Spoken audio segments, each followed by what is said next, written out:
Merhaba arkadaşlar, umarım iyisinizdir. سلام دوستان، امیدوارم حالتون خوب باشه. در خدمتتون هستم با آموزش زبان مکالمه ترکی استانبولی با کتاب یدی اکلیم ترکچه با سطح A2 که این کتاب 6 سطح داره: A1، A2، B1، B2 و C1، C2. شاید براتون سوال باشه که چرا از A2 شروع کردیم، چرا از A1 شروع نکردیم.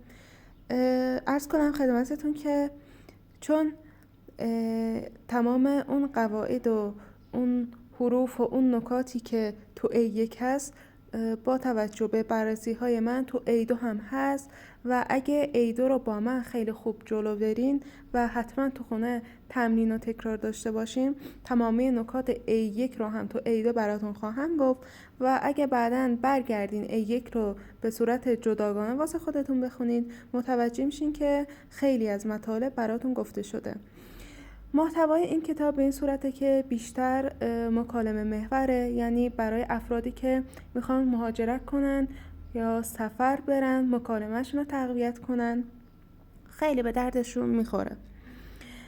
و کتاب های دیگه هم هست که بعضیاشون مکالمه محورن، مثل این کتاب بعضیاشون قواعد محورن، ولی به نظر من کامل ترین کتاب برای مکالمه و همچنین بخواین قواعد رو به صورت خلاصه یاد بگیرین، این کتاب به نظر من کتاب خوبیه.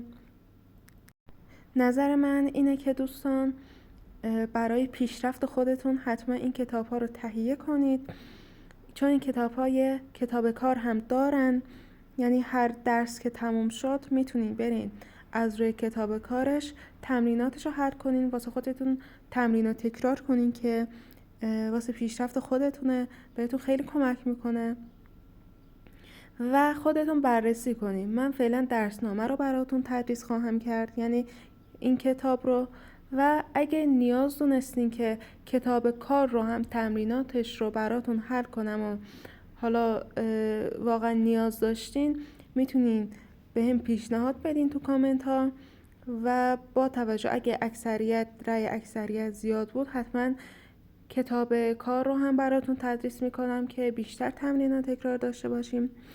فعلا این کتاب رو شروع میکنیم، سطح A2 درسنامش رو. قبل اینکه بخوایم شروع کنیم بچه‌ها، میخوام یه سری نکاتی رو بهتون بگم.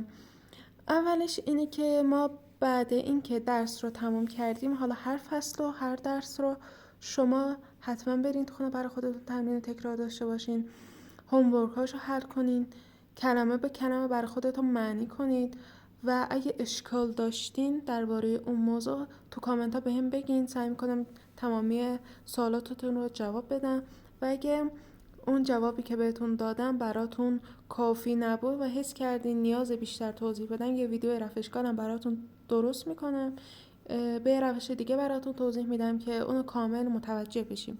پس نگران این موضوع نباشید.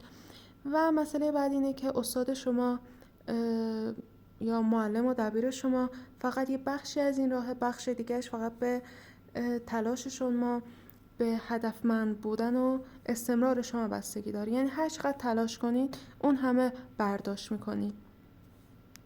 جدا از اینا برای تقویت مکالمه و زبان استانبولیتون یه سری واژه‌های کاربردی هم براتون میذارم، اصطلاحات کاربردی، جملات کاربردی. حالا 1 تا 2 دقیقه وقتتون رو میگیره، یه 8 تا 10 واژه خواهد بود و روزانه براتون میذارم. حتما اون ویدیوها رو ببینید، روزانه اون اصطلاحات رو تمرین کنید و جمع نکنید که توی هفته همه رو یه جا ببینید، چون قطعا تمرین کردن براتون سخت خواهد بود و همش رو یه جا نمیرسین. هر روز اون کلماتی که یاد گرفتیم و اون کلماتی که دیروز یاد گرفتین رو با هم مرور کنید و اینطوری به تقویت مکالمه خودتون کمک میکنید.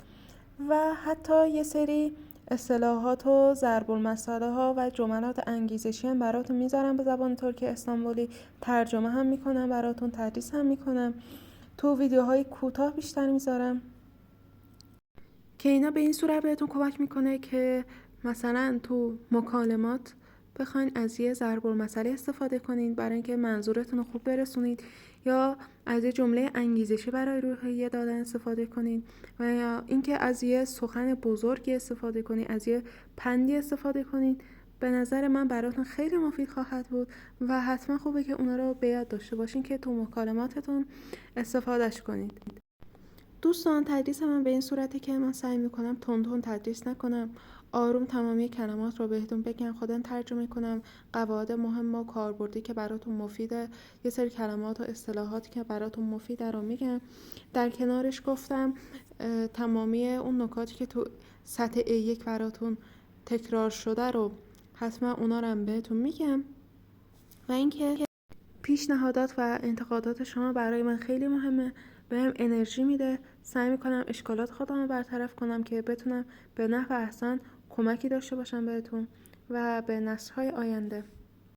این تدریس‌ها و تمامی تدریس‌ها و داستان‌ها و واژه‌ها و اصطلاحات و همه چی که تو کانال قرار داده میشه برای همه هست، یعنی بچه‌ها هم میتونن استفاده کنن، بزرگترها هم میتونن استفاده کنن. حالا بستگی به تلاش شما داره. شما هر چقدر تمرین تکرار داشته باشین به پیشرفت خودتون خیلی کمک میکنه، ولی محدودیت سنی نداره. انشالله از جلسه بعد درس 1 رو شروع خواهیم کرد. با امید دیدار، hoşça kalın.